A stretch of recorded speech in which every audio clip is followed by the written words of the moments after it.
Hello and welcome to the CXOtoday Fireside chat. My name is L. Subramanian. I'm the publisher of CXOtoday. The media and entertainment industry today in India is undergoing a massive flux. As a matter of fact, it has been in a massive flux for the last several years. Very few organizations are really making money. Most of them are struggling with the kind of programming that they need to provide to the markets. Many of them are even struggling to figure out who those markets are. The entry of OTT and the impending merger of two of the largest players is also going to create an enormous amount of imbalance in the industry. So in the middle of all this, how do you make money? Before that, how do you know where your audiences are? What do they want?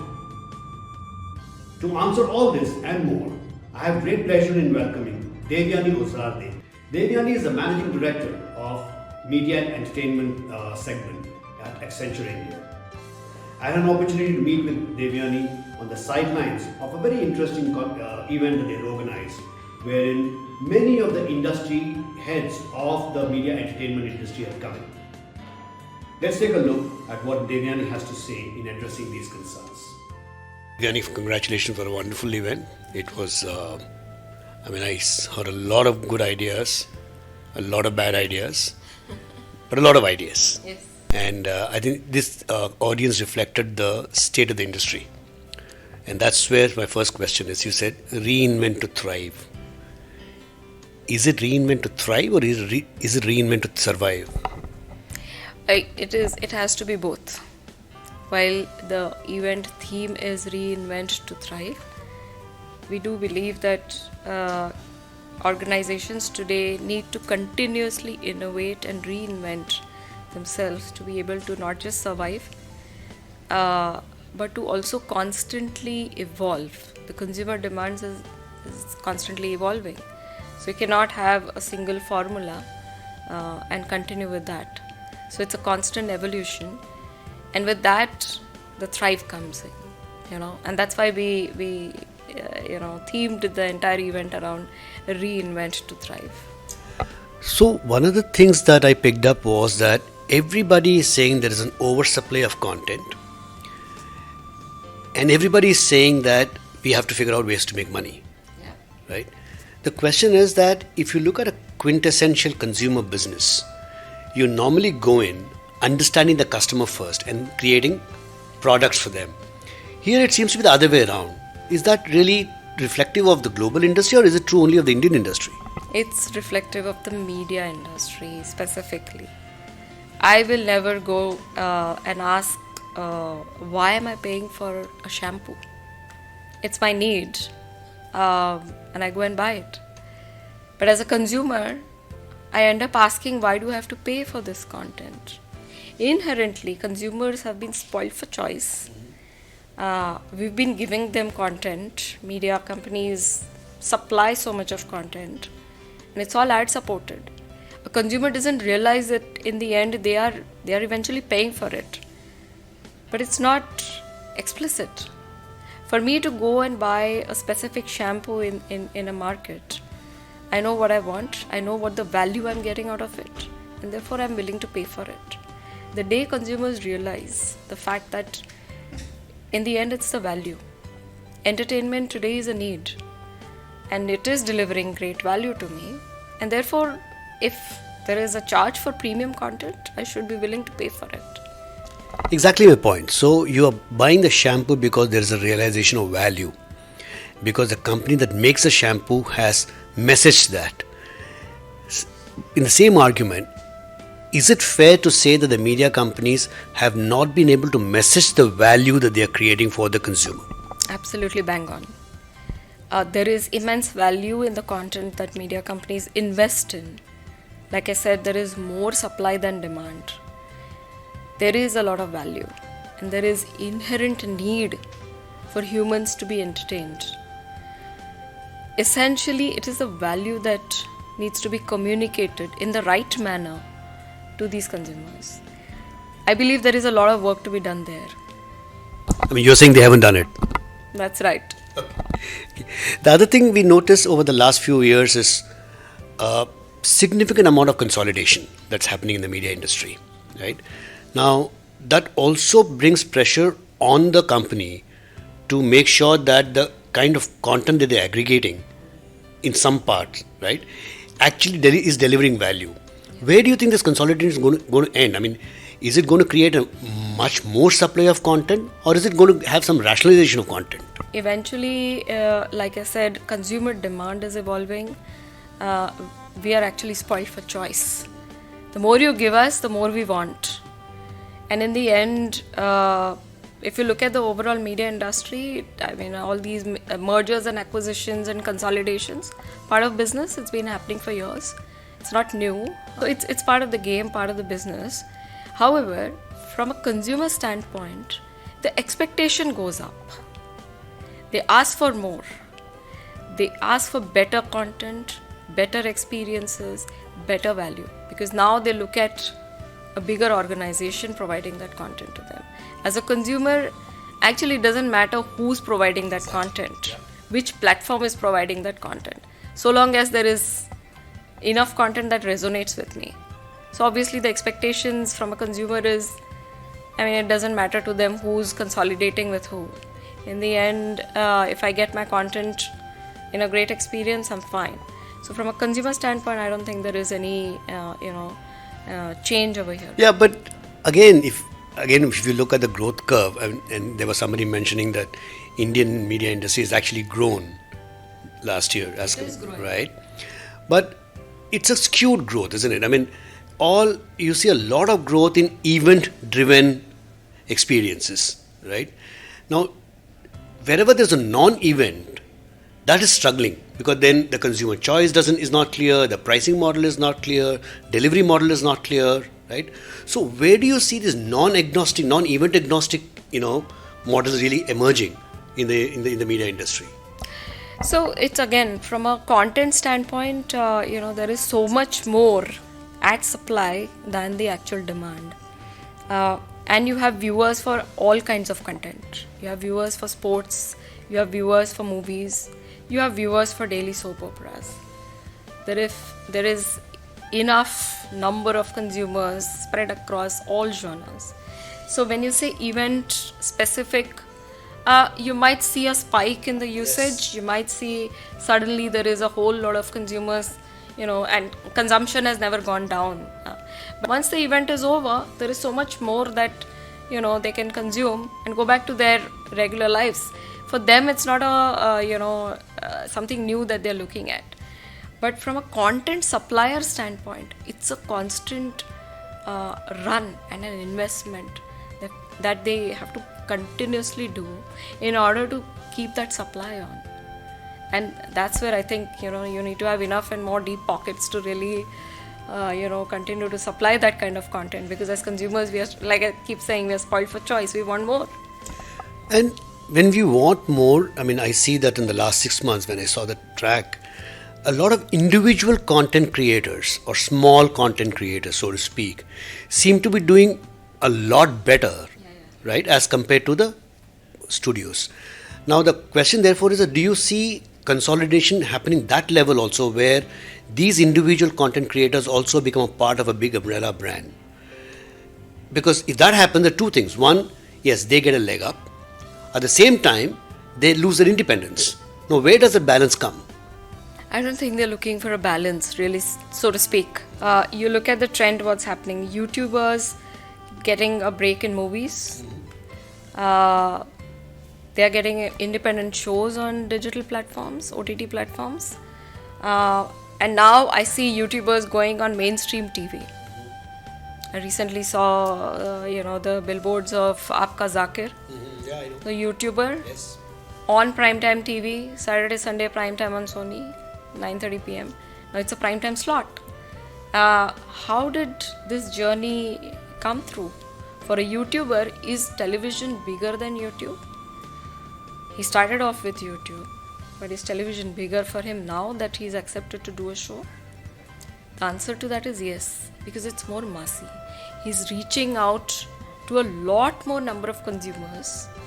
Again, on a digital platform, it's obviously the viewing habits are very different. It's discovery. Only if I discover a stand-up comedy show by Zakir will I really end up on his page. TV is appointment viewing. So that's where this culture is moving. There is enough and more content being created, but these guys who are creating content on YouTube, they want to spread. They want to take their content across every touch point that today the consumer is on. Is it TV? Is it podcast? Is it digital OTT platforms? Wherever. But on the other hand, if you look at a Beer Biceps or a Your Story, right, they have stoutly retained their individuality, right? Now, if a certain event happens and they become a part, then what happens to the identity of that individual brand? Does it vanish? No, it doesn't vanish. I think it expands even further. Wherever there is a consumer touchpoint, and if you're available, it's expanded already. You're not shrinking, you're expanding. You're reaching more users. And one of the things that I saw in the consumer surveys and consumer analysis is there's a huge trend towards hyperlocal. But we don't see that happening in media.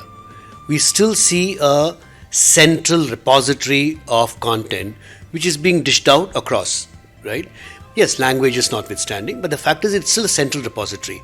Do you think hyperlocal could be an answer, a way out for them to kind of discover new ways to monetize and flow their content? Yeah, definitely. I think in India it's regional content that's really doing well. We are a very unique country, multiple languages. More than national language, I think is the regional language content that's picking up and will be the driver of media and entertainment going forward, at least for the foreseeable future, where now language is no longer a barrier. Yeah. It's not just about watching a dubbed show. These days there are multi-language shows coming in. One show, multiple languages. So it really doesn't matter to me any longer as a viewer, as a consumer. Going hyper-local, yes, for sure, there is a great opportunity. I don't think media organizations have yet cracked, the way to reach hyper-local advertisers. It's a large sector, SMBs going hyper-local, being very, very, micro-geography specific. That is something that, is possible today with digital to a large extent, but I don't think entertainment platforms have reached that level yet. And which is probably my penultimate question, is that they keep talking about technology, and somebody mentioned that, Google, is probably the largest media company today, right? Now, when will the transformation or the realization that a media company is not just a media company but it's a tech company, when will that happen? And is that a good way to imagine a media company now? Well, in today's session we heard that Hindustan Unilever is now a tech company. It's a tech company. They use so much of technology, right? And media companies use much more of technology. Yes. But they still consider themselves a media company, not a tech company. That's because in the end, content still remains the king here. Whatever the underlying technology, and I completely, endorse the fact that they probably at the moment are in that confused state. If you look at Netflix is not a media or entertainment company, it's a tech company. Absolutely, it's a tech company. They're driven by tech. Whereas the legacy media companies in our country who didn't have tech as the backbone, but content as the backbone and continues to be so, for them it's the time to have that clear differentiation, that demarcation done. Take one path and move ahead. Either you decide to be a tech company and lead with tech, or you continue to be a content company and lead with content. Or bleed with content. Well, they are right now bleeding with content, and tech investments are minuscule. Whereas if you look at platforms such as Netflix and Amazon Prime, there is, Absolutely. equal amount of tech investments. So I feel that legacy organizations need to take that call and move in that direction. So, from an Accenture perspective, when you look at the Indian media entertainment business, which is not very big by global standards, about $25 billion, what are those disruptions that have to happen to take it to the next level? I mean, what has to happen for you? At the beginning of our discussion today, when I said that when I go out to buy a bottle of shampoo, I never question why am I paying for this, right? Similarly, the day consumers stop asking this question, why am I paying for this piece of content, is the biggest disruption in the consumer mindset that we are expecting to see. That will turn the way or change the way a media and entertainment industry operates. Who is going to make that happen? So it's a gradual process, and together as media organizations decide and take a path. Like I said, either you decide to be a tech company or you be a content company. Likewise, you decide and take a path which way you want to start monetizing. Either you say we are here to supply content, we don't, we'll continue to do AVOD. Don't go after subscriptions. So it's a strategic call that one needs to take. And the big disruption that we are trying to see here, and I'm sure it'll come at some stage, where consumers will then say that, okay, if I want a shampoo that's going to make my hair shine and there is value that I see, that's when I'll be fine to pay for that content. Today I don't think I see enough value. Exactly. Yep. Or at least it's not being communicated to me. The day I start seeing that, I'll pay for it. And that's a big disruption I want to see in this media and entertainment industry. And as Accenture, we will try and, sort of build those, moats, for the industry to enable that value or to communicate that value. So, lastly, we keep saying that the customer is spoiled, the consumer is spoiled. But if you looked at one of the largest sporting events in India, which was managed by one OTT platform earlier on a subscription basis, when it moved to the next OTT platform, it became free. Yeah. Now, who's spoiling them? Why are we saying that consumer is spoiled? I'm spoiling them, right? Of course. We are spoiled. We are spoiled for choice. But it's you guys who are spoiling us. We didn't ask you to make it free. Exactly. But the day you made it free, the numbers were shooting through the roof, right? Because inherently we are designed not to pay for content. They're okay to see ads. What's your prognosis? What's your prognosis for the M&D industry in India? I mean, are you still going to see companies bleeding with content? Or are you going to see some tech disruptions actually happening in the next 12 months to 24 months, which will actually at least have one outlier who will make some sort of a difference? I do not see such a large disruption in terms of the underlying tech, but yeah, I mean, looking at Gen AI. I was just going to say that. Yeah, looking at Gen AI use cases, I think that's something, there are quite a few front runners there who've already started utilizing generative AI to make their businesses smarter, right, and more efficient, and very, very specific to their business, right? So, like producing scripts, on the fly and generating multiple storyboards and reducing the time to market. Those are the things that a lot of media organizations have already embarked upon. There is so much more to do with generative AI within media. I don't think there is enough and more attention right now given to that, and that's a disruption that I'm waiting to see. When there is a real use case that's cracked using generative AI. But apart from that, I think the overall outlook towards the media and entertainment industry is that yes, companies will continue to bleed with content. Because it's a demand and supply choice that they need to make. But with technology, if they're able to make informed decisions, they can then look at more, better use of their capital, right? Because technology can support them. in order to do that, it's more than looking at. Typically, it's a creative business, and they work with a lot of intuition.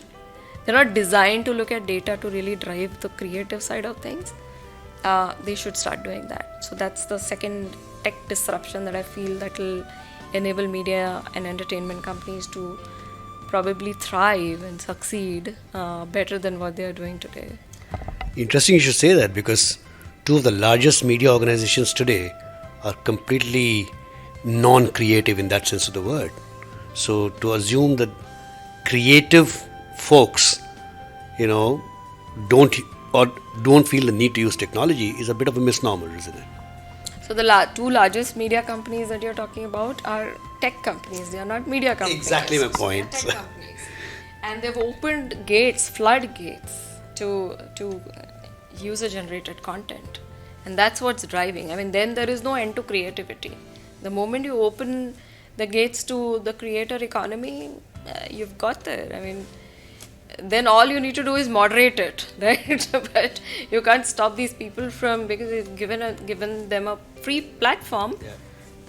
They're creating content every day, and they are enjoying the benefits of it.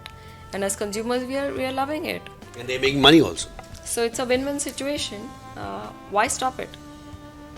And hence, I would say that there is no need for them to be creative here. They've been enough creative with tech already. Devyani, thank you so much for your time. I know it's been a very, very busy day for you. Yeah.